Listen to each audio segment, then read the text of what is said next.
안녕하십니까. 이곳 서울 상암동에는 말이죠. 지금 비가 보슬보슬 내리고 있다는 아주 좋은 소식이 있네요. 예, 좋습니다. 진실 추적자 사건 반장 시작합니다. 지난 주말 런던 마라톤에서 마라톤 풀코스 2시간 벽이 깨졌다는 소식 다 들으셨죠? 1시간 59분 30초 세상에 초경량 운동화 덕분이다 뭐다 분석은 많던데 세상에 이걸 계산해보면요. 100m를 16.9초로 달려야 하는 2시간 동안 정말 미친 기록이라는 거. 오늘 출연자 소개해 올리죠. 예. 자, 김하은 아나운서, 박지훈 변호사, 박상희 한국열린사이버대교 손수호 변호사 나오셨습니다. 안녕하세요. 안녕하세요. 영상부터 달립니다. 서울 까치역 앞에서 발톱 깎는 아줌마입니다. 거기서 꼭 깎아야 속이 후련했냐 하신 서지혜님. 자, 별내 가는 서울 8호선입니다. 여기가 안방이냐 집에 가서 자라 하신 한태수님. 예, 거제 구조라항에서 외도 들어가는 유람선인데요. 담배 피우지 말라고 백날 얘기해도 아주 그냥 소용이 없어 하신 김지선님. 자, 고향 모 호텔에서 투숙했는데 샤워부스 손잡이에 이전 투숙객 속옷이 버젓이 걸려있어. 청소 제대로 안 할 거임 하신 신미연님. 그리고 송채성님 모두 사랑합니다. 자, 재미는 물론 의리로 함께 나와서 사반 뉴스 최고! 대한민국과 전 세계 동포 가족 여러분의 시선을 모아서 출발합니다.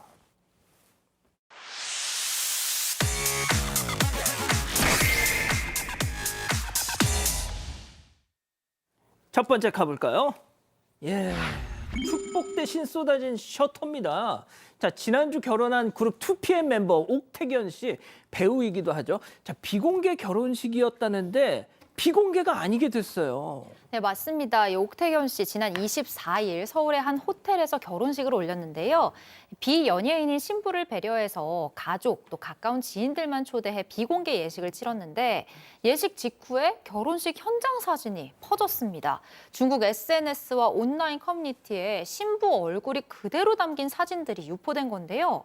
당시 호텔에 투숙 중이던 중국인 관광객이 객실 창문으로 야외 예식 장면을 무단으로 촬영해서 모자이크 없이 그대로 올려서 확산이 된 걸로 보입니다. 아이고! 네, 이거 뭐 막을 수도 없고 또 어떻게 보면 범죄라고 하기도 어렵습니다. 그럼에도 불구하고 연예인들도 사생활이 있고 좀 일부러 저러는 건데 저게 유포되는 게 문제인데 사실은 옥태인 씨 2년 전에도 파리에서 프로포즈 하던 사진이 유출된 적이 있어요. 그때는 좀 달라요. 맞아.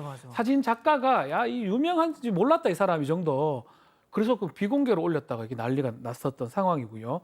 송혜교, 송중기 씨, 또 현빈, 손혜진 씨 이 비공개 결혼식이 중국 사람들이 팬들이 드론을 떼어서 찍어서 공개하는 바람에 논란이 되기도 했습니다.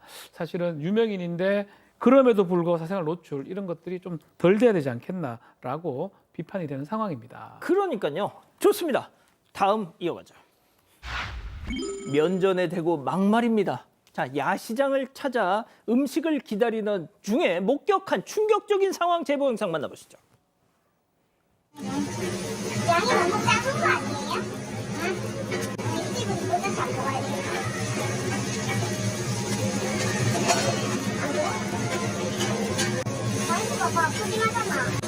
이게 100g이 된다고? 저기 고깃집 튀겨져요, 이렇게 구우면.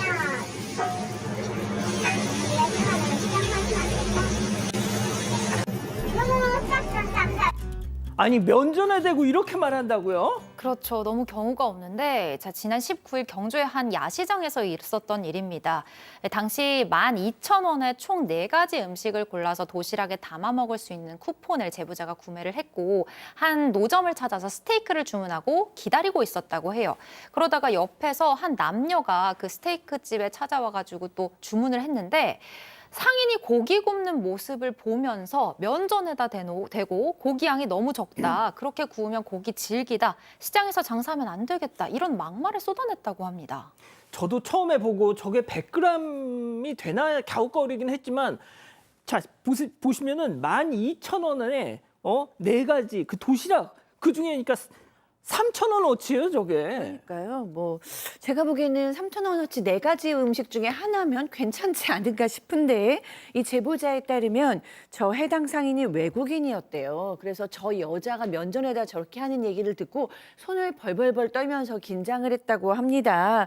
제보자께서는 이분이 이런 일을 좀 여러 번 당할 수도 있는데 서로 좀 존중하면서 살았으면 좋겠는 마음에 제보했다고 밝히셨습니다. 예. 아니 속으로 했으면 몰라. 그걸 면전에 대고 그렇게까지. 자, 다음 이어가죠.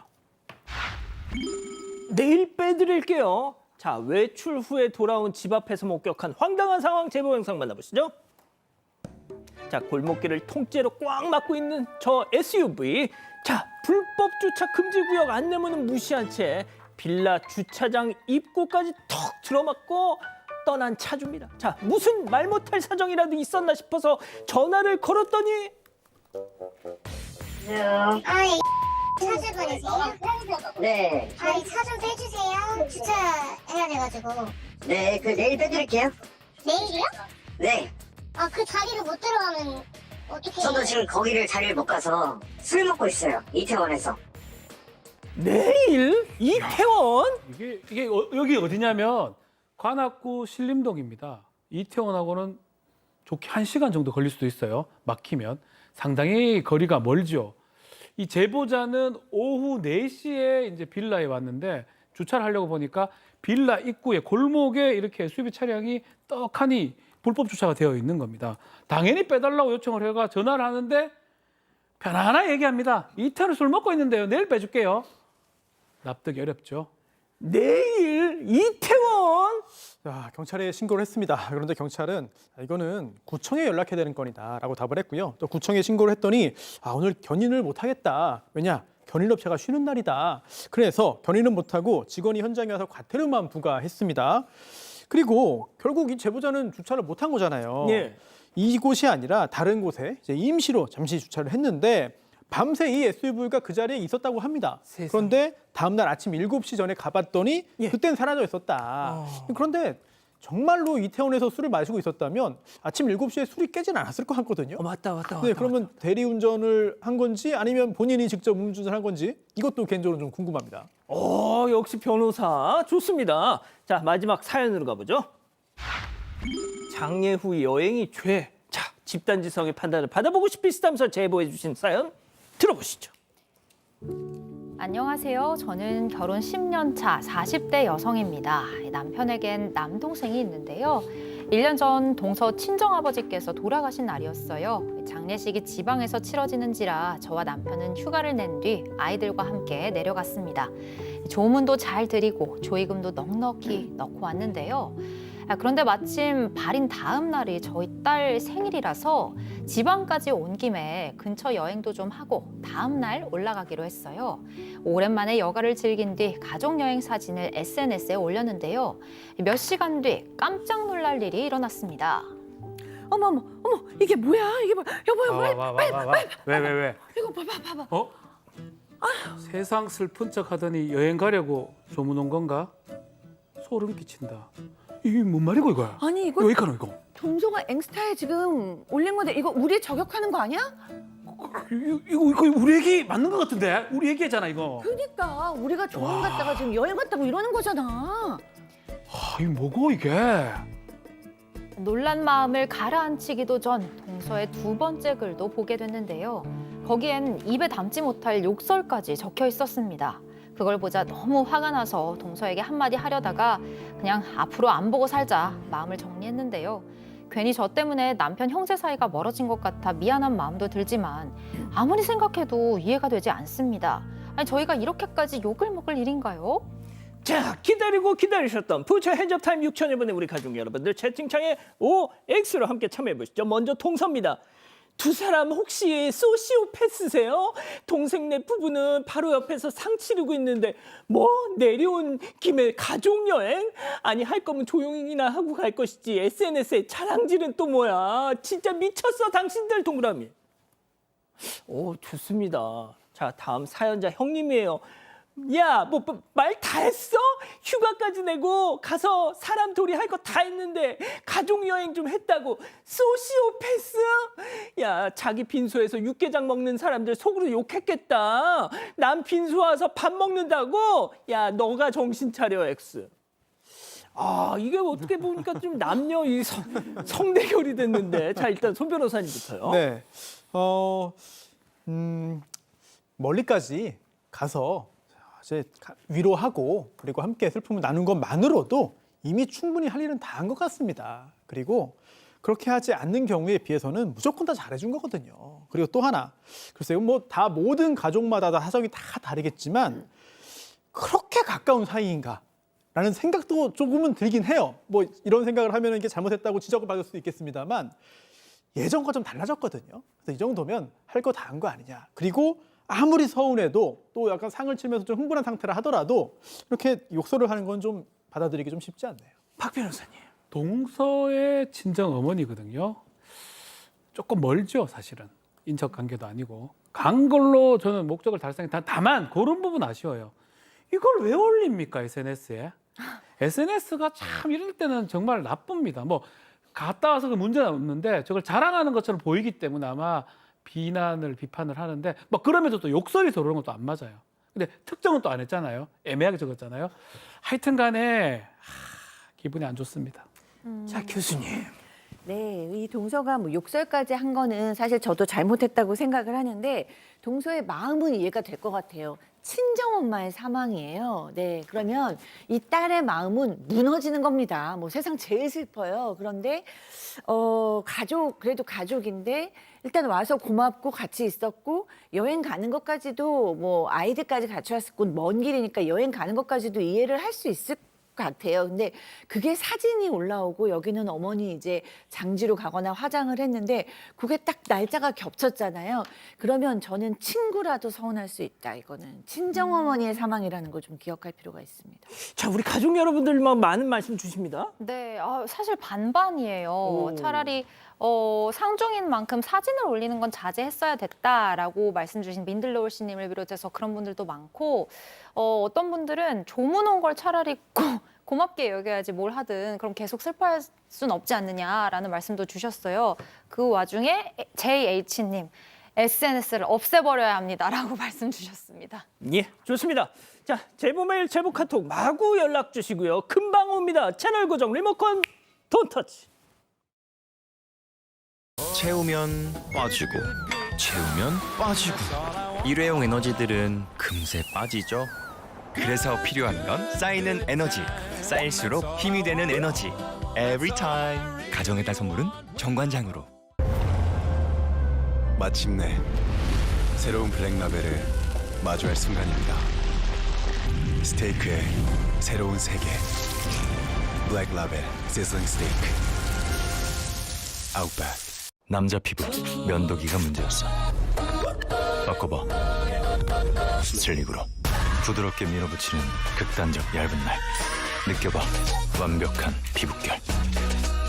스킨 러브스 슬릭. 언니는 갱년기 어떻게 관리해? 내가 안 했어. 메노락토가 다 했어. 국내 유일 갱년기 유산균이니까. 우리들의 갱년기 멘토 휴온스앤 메노락토. 젊을 때부터 챙기세요.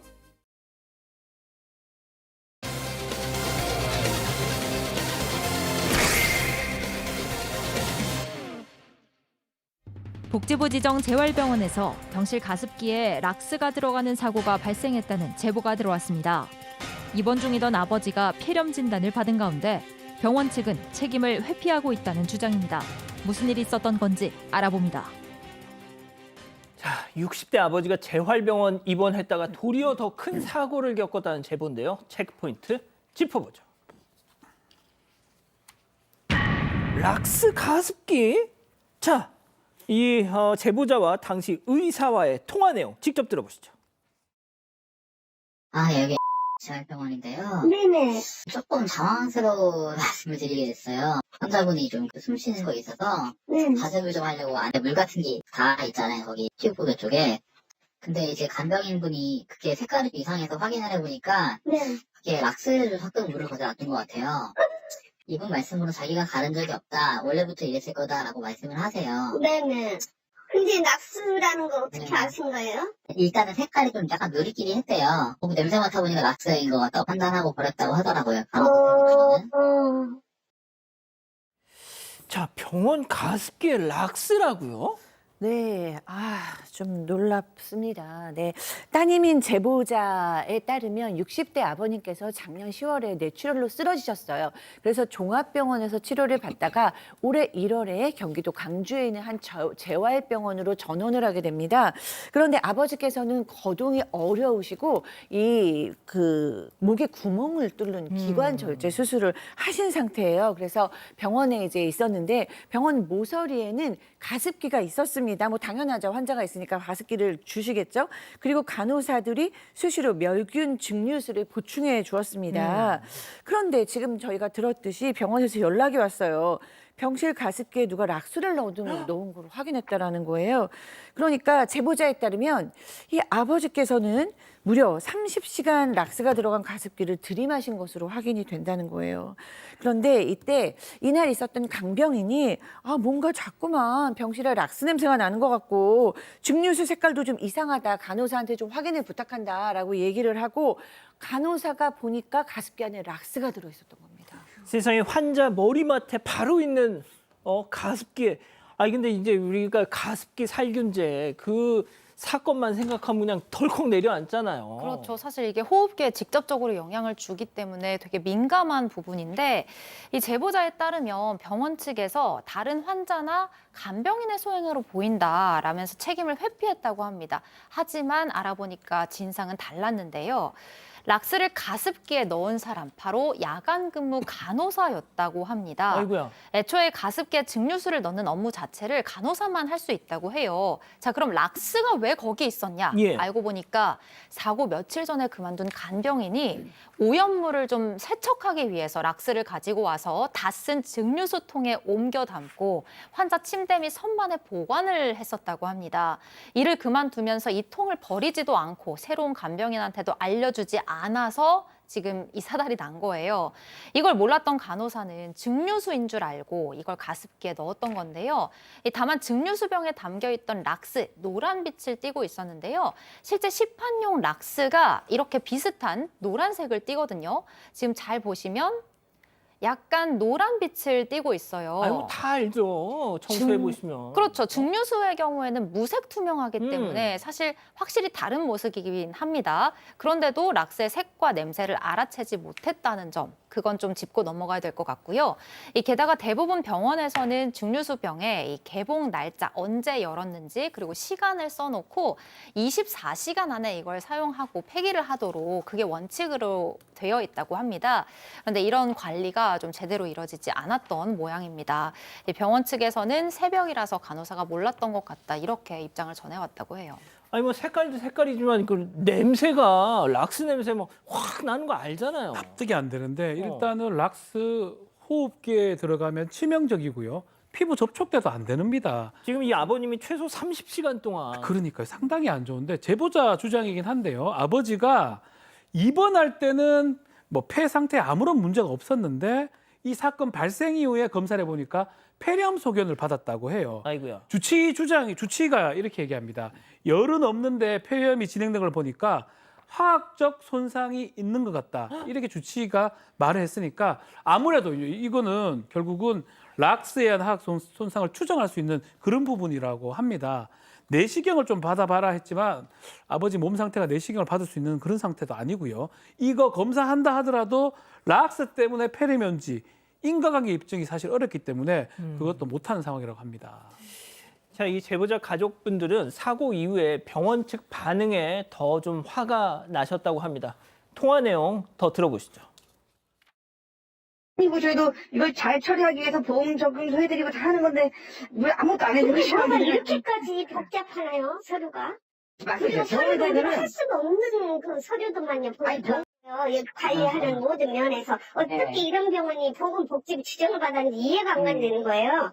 근데 간호사 한 명이 실수를 한 거지 저희 병원 전체가 뭐 문제가 있는 건 아니잖아요, 어머니. 그 간호사가 그날 뭔가 중간 실수를 했던 거지.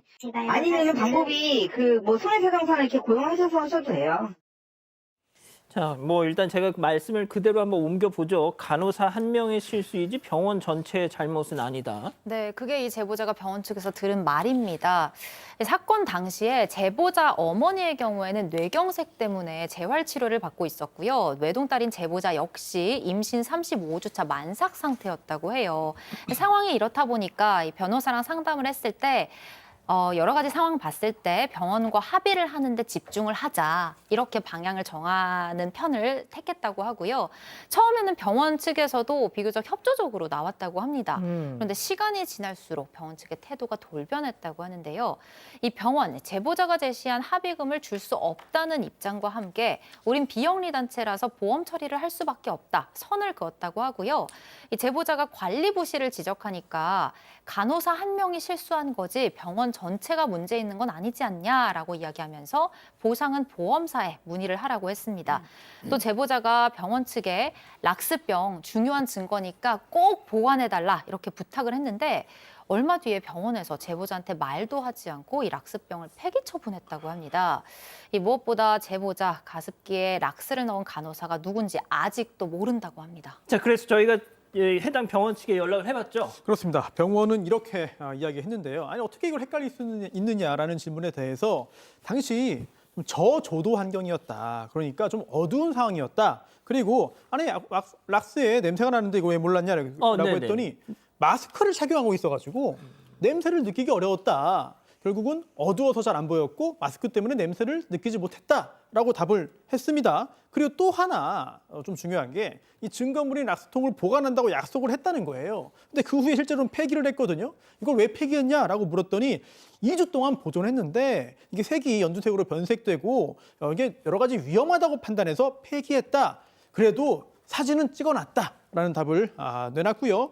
안타깝게도 이 제보자의 아버지는요, 사고 이후에 원인을 알지 못하는 발열이 계속되고 또 가장 센 항생제도 잘 듣지 않아서 오늘 또 다른 종합병원 응급실로 이동을 했고요. 제보자는 출산 후에 여러 가지 법적인 조치를 적극적으로 준비하고 시행할 예정이라고 합니다.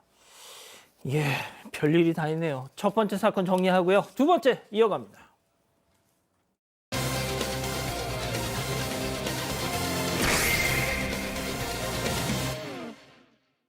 자, 교수님 5년차 배달 기사님의 제보네요. 네, 오늘 제보자는 20대 배달 기사입니다. 이 배달 기사가 이제 배달을 위해서 목적한 곳을 목적지로 가고 있는 중이었어요. 직진을 하고 있었습니다. 그런데 또 저쪽에서는 우회전을 하는 오토바이가 왔어요. 근데 이 우회전을 하는 오토바이는 빠른 속도로 왔고 이 제보자의 이 속도는 한 20에서 25km 정도, 그러니까 적당했습니다.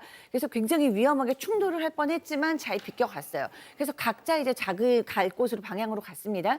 그런데 각자 오다가 다시 만난 거예요. 그래서 횡단보도 앞에서 다시 만났길래 이 제보자께서 뭐라고 얘기를 했냐면은 번호판을 펴고 운전하시라.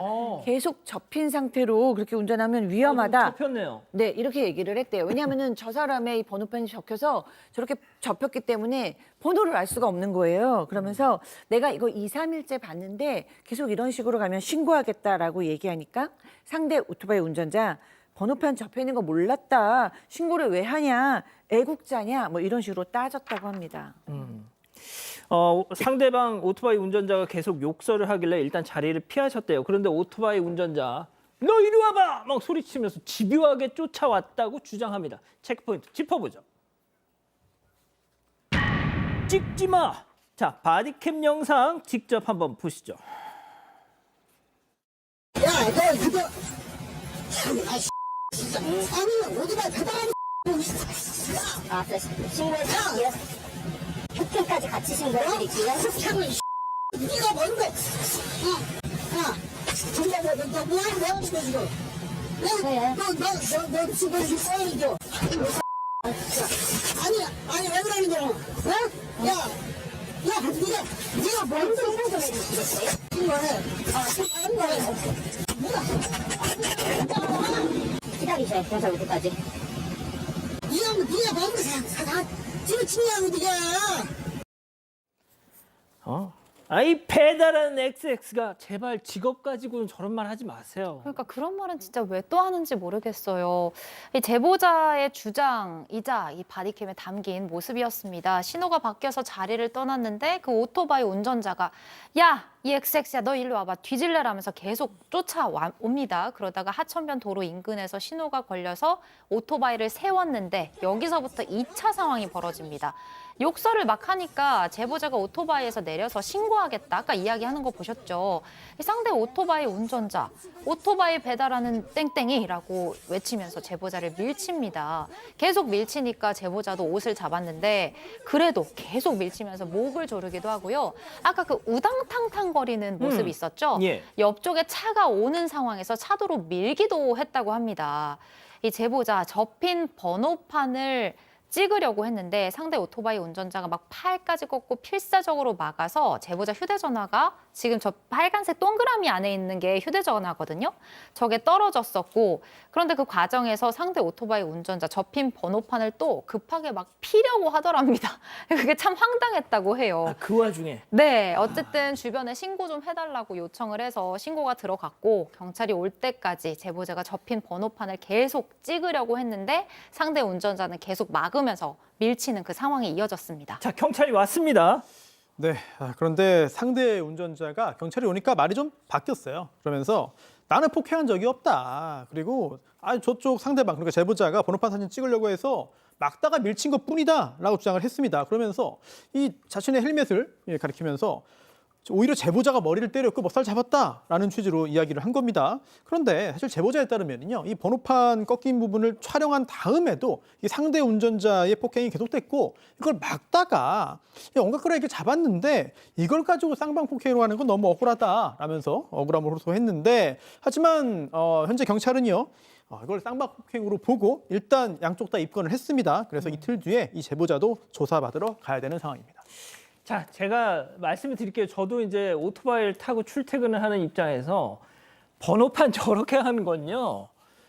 아유, 저건 인정하셔야죠. 그렇죠. 범죄예요. 사실. 예. 자동차 관리법이라는 법이 있고요. 그럼. 여기서 보면 오토바이든 자동차든 그 차량 등록 번호판이 안 보이게 훼손하거나 했던 경우 그런 것들을 1년 이하의 징역 또는 1,000만 원의 벌금에 처할 수 있습니다. 보이죠? 인형도 있고 저렇게 글로 쓰는 거 있어요. 대구 달서. 가짜죠, 가짜. 그리고 좀 구부리기도 하고요. 저거 다 문제예요. 구부리고 아니면 인형으로 가리고 아니면 자기 손으로 종이 번호판을 그려요. 자, 보세요. 요거. 아, 이제 싹 이런 거 다 지나가는데. 문제가 되죠. 짜. 결국은 이건 경찰에 단속이 되거나 처벌이 자, 됩니다. 안 보이잖아. 안 보이잖아요. 숫자가. 이래 되면 단속을 못 하고 그러니까 저게 문제가 되고 자동차 관리법 위반이 되는 겁니다. 자, 이 오토바이 보시면요. 네. 저 뒤에다가 뭔가를 실을 때마다 네, 번호판이 꼭 보입니다. 그렇죠. 그때만 보여. 자, 근데 문제가 저걸 되죠. 몰랐어. 네, 언제 이렇게 접혀 있었지? 이거 아니지. 거짓말이죠. 실제로 처벌도 가능한 상황이고요. 당연히 해야 될 일을 했는데 뭐 폭행 비슷하게 당하고 하여튼 제보자는 좀 힘들었던 상황 아닌가 생각이 듭니다. 예, 아무튼 뭐 폭행 여부에 대해서는 경찰이 이제 일단 쌍방 폭행으로 입건을 양쪽 다 한 상황이니까 뭐 그 부분에 대해서는 저희도 예단은 하지 않겠습니다. 자, 이렇게 정리하고요. 세 번째 사건 이어갑니다.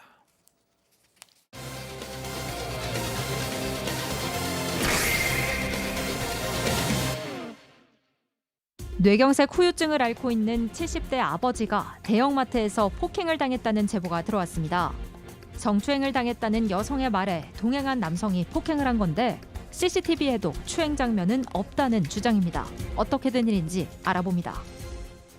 자, 이번 사건도 저희가 어떤 뭐 예단은 않겠습니다. 영상이 나갈 테니까요. 우리 가족 여러분들이 한번 보시면서 판단을 해보시죠. 70대 아버님이 집 앞 마트에 가셨다가 참 큰일을 당하셨다는 제보예요. 맞습니다. 70대 아버지 지난주 금요일 날 마트에 가서 있었던 일입니다. 아버지 20년 전에 간이식 수술을 받아가지고 몸이 안 좋고 당뇨 같은 것들도 있고요. 뇌경색 같은 걸 좀 앓으면서 건강이 안 좋은 상황이라고 합니다. 7년 전에 뇌경색을 앓았다고 해요. 아버지가 이제 하는 운동 아닌 운동이 뭐냐면 집 근처에 있는 마트에 가서 한 바퀴 탁 돌고 이제 뭐 쇼핑 비슷하게 하고 돌아오는 게 유일한 운동이었다고 합니다. 근데 그 지난 금요일 날 마트에 들렸다가 식사를 좀 하고 오려고 집을 나섰는데 마트에서 예상치 못한 일을 겪었다고 합니다. 도대체 무슨 일, 무슨 이유로 체크포인트 짚어보죠. 왜 남의 마누라를... 자, 제보자와 아버님 얘기 직접 들어보시죠. 지나가는데 그 남자가 이제 뭐 시비를 걸더래요. 왜 남의 와이프 엉덩이를 만지냐부터 시작해가지고, 그래서 저희 아빠가 무슨 엉덩이를 만지냐 내가. 근데 그 남자가 갑자기 소리치면서 때리려는 그걸 하길래 아빠가 방어하는 차원에서 이제 손을 뻗었대요. 그랬더니 갑자기 이제 폭행을 한 거죠. 아니 반쪽을 쓰지도 못한 사람이 무슨 여자 엉덩이 만질 저기가 어디가 있냐고요. 내경색으로 쓰지를 못해서 이제 운동 삼아서 이렇게 오는데, 그래가지고 주먹으로 막 휘두르고, 그래서 내가 눈을 대게 맞아가지고 눈알이 완전히 천기가 들어서 눈이 지금 보이지도 않고. 자, 지금 잠깐 영상이 나가는데요. 김하은 아나운서가 직접 좀 영상을 좀 구체적으로 설명해 주세요. 네, 당시 CCTV 화면 다시 한번 보시겠습니다. 자, 제보자 아버지가 마트 통로를 걷고 있는 부분부터 영상이 시작이 돼요. 지금 걷고 계시죠? 맞은편에서 젊은 남녀는 카트를 끌고 걸어오고 있는데 여성 옆으로 아버지가 스쳐 지나가니까 남녀가 뒤돌아서 아버지를 쳐다보고요. 아버지가 걸음을 멈추고 돌아봅니다. 그리고 나서 남성이 왜 남의 와이프 엉덩이를 만지냐 하면서 따지고 아버지는 내가 무슨 엉덩이를 만졌냐 이렇게 답을 하는데요. 자, 그러자 남성 갑자기 윽박을 지르면서 때리려는 신용을 합니다. 아버지가 손을 뻗어서 방어를 하려는데 이때부터 폭행이 시작됐습니다. 아우. 제보자 아버지는 뇌경색 후유증으로 혼자 걷기도 힘든 상태였고 운동 삼아서 마트에 간 건데 이런 봉변을 당했다 이렇게 말씀하셨는데요. 제보자도 아버지는 편마비로 손이 펼쳐지지 않아서 늘 양손을 모으고 걷는 데다가 당시 CCTV를 아무리 돌려봐도 이 어깨가 스쳤을 뿐 손이 닿은 부분은 보이지가 않는다 이렇게 주장했습니다. 예, 그러니까 이제 들으신 것처럼 제보자 따님은 억울하다 이런 입장이신데, 일단 방금 영상에서 봤지만 아버님이 상당히 좀 많이 폭행을 당하신 것 같아요. 네, 그렇습니다. 이 아버지는 일단 주먹으로 얼굴을 9차례 맞으셨어요. 그래서 안아골절로 8주 진단을 받았습니다. 아이고. 네, 심각하죠.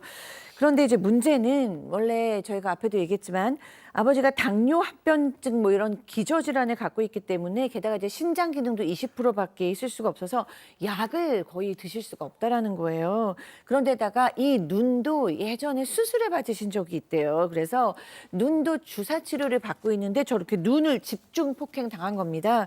그래서 지금 저렇게 퉁퉁 부었어요. 제대로 뜰 수도 없고요. 그런데 병원에서 주치의가 뭐라고 얘기했냐면 아버님 눈은 갑자기 안 보일 수도 있습니다 라고 얘기를 했는데 뭐 아무것도 할 수가 없으니까 약도 못 드시고 지금 견디고 계신다는 거예요.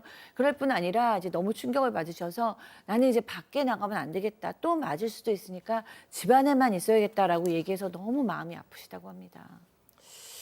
자, 그런데 이 제보자 따님은 물론 그 폭행을 아버님을 때린 사람에 대해서도 그렇지만 또 다른 부분에서도 또 화가 나신다고 합니다. 이어서 들어보시죠. 왜 본인 스스로 112에 신고하고 할 때까지 그럼 뭐 하셨냐. 이랬더니 한다는 말이 자기는 창고에 있었고 직원이 옆에 쪽에서 뭐 진열을 하고 있었대요. 뭐 그냥 가족끼리 장난치고 싸우는 줄 알았대요. 그래서 저희는 CCTV 보기 전에 말이니까 그러고서 이제 CCTV를 돌려보는데 말이랑 너무 다른 거예요. 그 직원이 처음부터 지켜보고 있고 맞는 순간에도 아무런 도움을 주지 않고 점장을 불러와서 아빠 상태가 그렇게 됐음에도 119나 아무런 조치를 취하지 않은 거예요. 뭐 당시 상황을 저희도 뭐 자세히 알진 못합니다만 뭐 직원들이 달려올 법도 한데 말이죠. 네, 심지어 바로 옆에 있었기 때문에 이 제보자 입장에서는 너무나 좀 화가 났죠. 실제로 제보자가 이 영상을 보면서 가장 화가 났던 점이 바로 폭행당하는 그 순간에 바로 옆에 건장한 직원들이 있었는데도 알리지도 않았고 또 신고도 하지 않았다는 점이었는데요. 아버지가 저렇게 폭행을 당한 후에 직접 경찰에 신고를 했답니다. 그리고 가족들에게 전화를 해서 도움을 요청했는데 그때까지 아무도 도와준 사람이 없었다는 거예요. 그리고 저 장면 후에 이제 어떻게 진행이 됐냐면 저렇게 추행을 당했다고, 성추행을 당했다고 주장했던 저 여성은요, 폭행이 벌어지는 사이에 사라졌고, 그리고 저 아버지를, 제보자의 아버지를 때린 저 남성은 쌍방폭행을 주장하고 있다. 그래서 제보자는요, 아니 아버지는 방어한 거 아니냐, 방어 차원에서 저 남성을 민 거고 또 잡힌 팔을 뿌리쳤던 건데 먼저 때린 것도 아니고 쌍방폭행이라고 보기 어려운 거 아니냐라는 반박을 하고 있거든요. 당시 경찰이 현장에 왔습니다. 경찰이 왔는데 현장 조사만 간단히 하고 다 돌려보냈고요. 그리고 아직 담당 수사관도 배송되지 않은 상태에서 너무 진행이 느리다면서 상당히 답답함을 전해오고 있습니다. 자, 박 변호사님 좀 어떻게 보셨어요? 이게 쌍방폭행도 비슷한 사람끼리 할 때가 가능한 거지 힘의 차이가 현저히 나거든요. 쌍방폭행을 볼 수 있을지 그 부분도 봐야 될 것 같고 또 강제추행은 맞는지 하고 가장 좀 눈에 띄는 게 직원들이 왜 뭐 안 오고 방치하고 했는지 이런 부분도 이게 뭐 형사적으로 책임을 못 묻는다 하더라도 나중에 진실이 밝혀졌을 때 불법행위 민사 책임은 또 가능할 것 같아요. 아버지가 저만큼 당하는 데는 이 마트의 직원들도 잘못이 없다고 할 수는 없거든요. 그런 부분까지 좀 꼼꼼하게 다 따져봐야 될 것 같습니다. 예, 알겠습니다. 세 번째 사건 정리하고요. 별별 상담소 이어갑니다.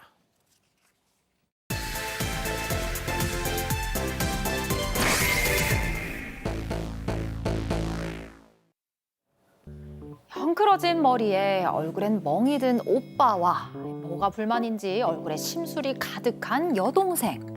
질풍노도의 사춘기를 보내고 있는 이 남매는 한동안 가족의 근심거리였다고 합니다.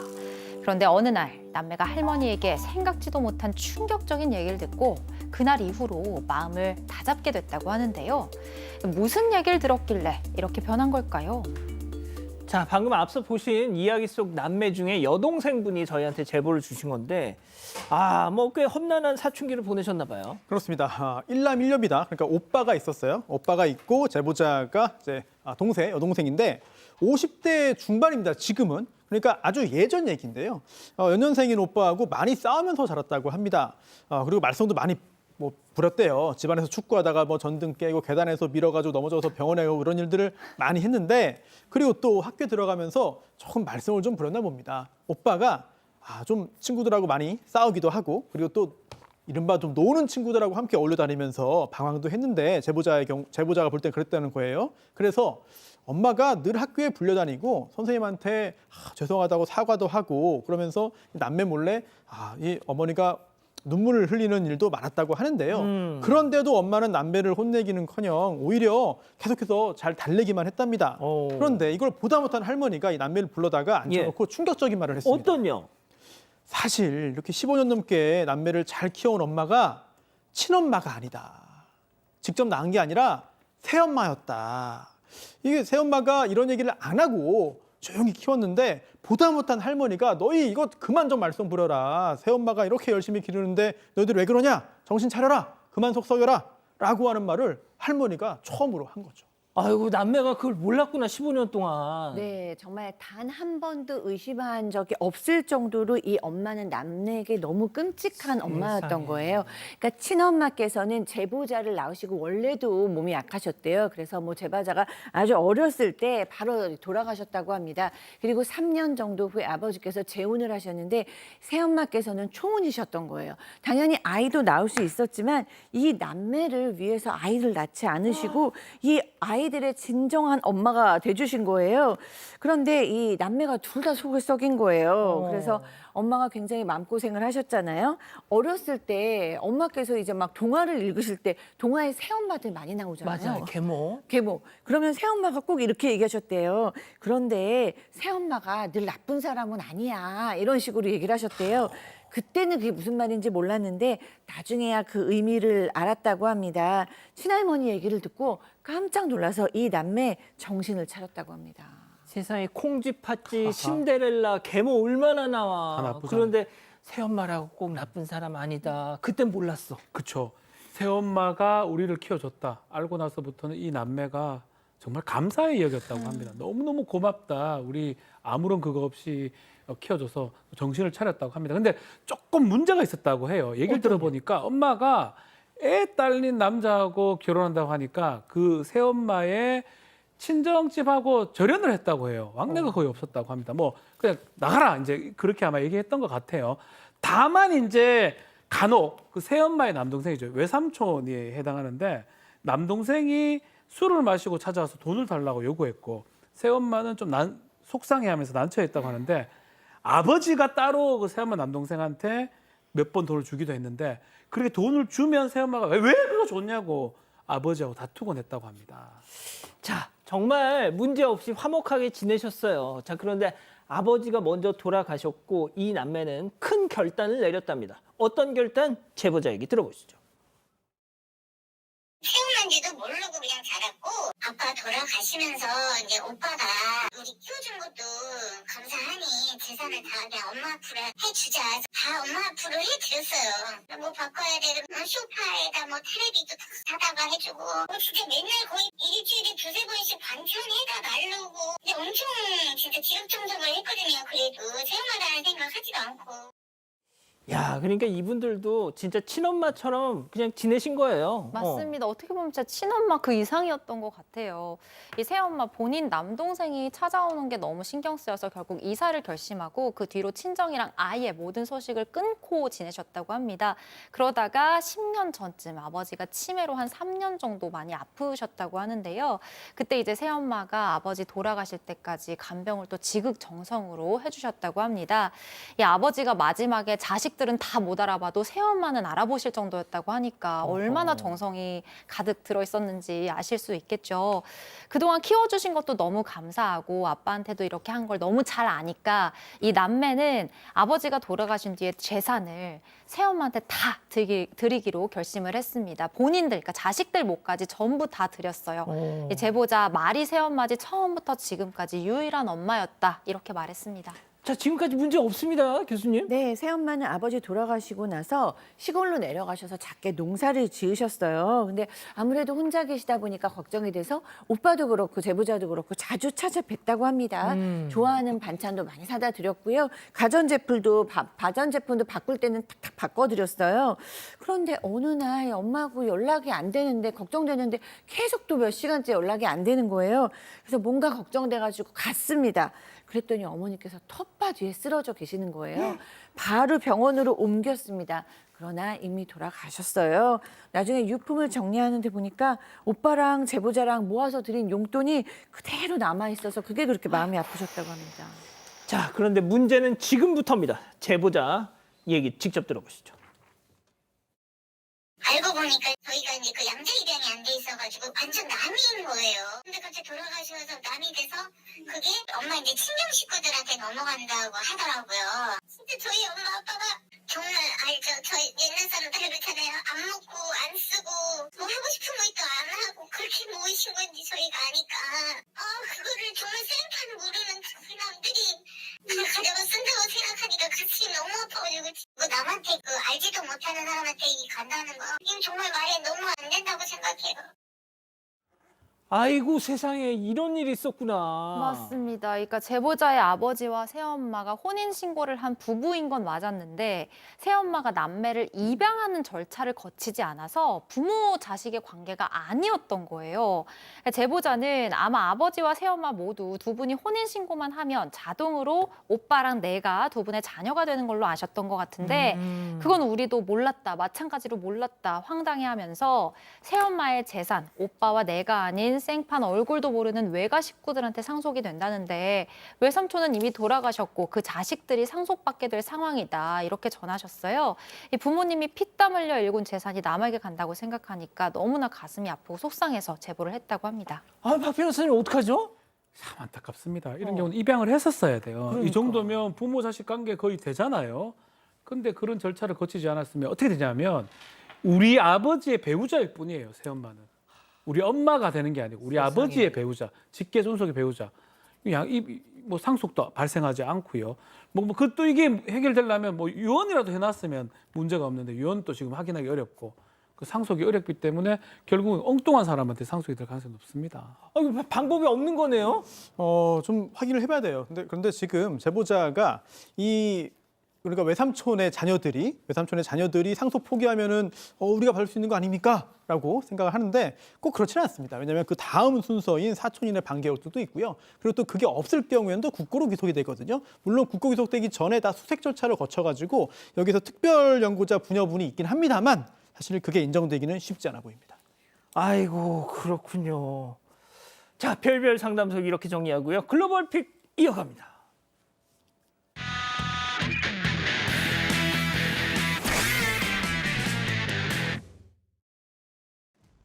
한 차량이 철도 건널목에 멈춰섭니다. 신호가 빨간불로 바뀌었는데도 무리하게 진입을 시도하고 있는 건데요. 뭐 기차는 오겠죠 뭐. 맞습니다. 열차가 점점 가까이 오는데 앞뒤 차단기 다 내려가고 차량은 철로 위에 꼼짝없이 갇힌 상황이에요. 네, 저거. 자, 난감해진 운전자 막 내려서 차단기도 들어 올려보고 주변에 있던 행인들도 막 힘을 보태는데 하지만 차단기 올라갈 생각을 하지 않습니다. 설상가상으로 자 이제 열차가 코앞까지 다가오는데요. 자 결국 운전자는 차도 버리고 도망을 갔고요. 열차는 그대로 차량을 들이받았습니다. 심하게 파손된 차를 운전한 운전자 그저 망연자실하게 바라볼 뿐인데요. 그러니까 왜 철도 건널목에서 욕심을 부려요? 교수님, 제가 우리나라 건널목 보니까 표지판에 위기 때는 그냥 뚫고 가라고 돼 있더라고요. 아니 괜히 저거 차단봉 저거 아낀다고 하다가 차단봉에 긁히는 것보다 그 기차에 부서지는 게 더 심각하니까. 그러니까 뚫고 그렇네요. 가라고 돼 있더라고요. 그렇네요. 예, 다음 이어갑니다. 등산로에 거대한 곰 한 마리가 나타났습니다. 일행들은 뒤에 있는 상황. 한 남성이 너무나 가까운 거리에서 곰과 정면으로 마주쳤습니다. 저걸 왜 불안한 시선으로 뒤돌아보던 남성은 다시 곰을 향해서 고개를 돌립니다. 그 순간 곰이 남성을 향해서 달려오기 시작하는데요. 어떻게? 촬영한 일행들도 공포에 질려서 휴대전화를 떨어뜨립니다. 와, 지금 정말 다행히도 곰은 그대로 방향을 틀었고 인명피해는 발생하지 않았습니다. 하지만 이후에도 곰은 계속해서 일행들을 따라다니면서 긴장을 줄 수 없게 만들었다고 하는데 아찔한 상황 속에서도 별탈 없이 하산해서 천만다행이죠. 손 변호사님 저럴 때 어떻게 해야 돼요? 원래는 뭐 어디로 올라가라 죽은 척하라 하는 얘기였는데 그게 사실이 아니라고 하더라고요. 그냥 가만히 있는 게 최고가 아니냐 싶고 애초에 야생곰주의라는 표지판이 여기저기 있는 나라들이 있더라고요. 맞아요. 저런 곳 안 가는 게 우선인 것 같습니다. 그러니까 다음 이어갑니다.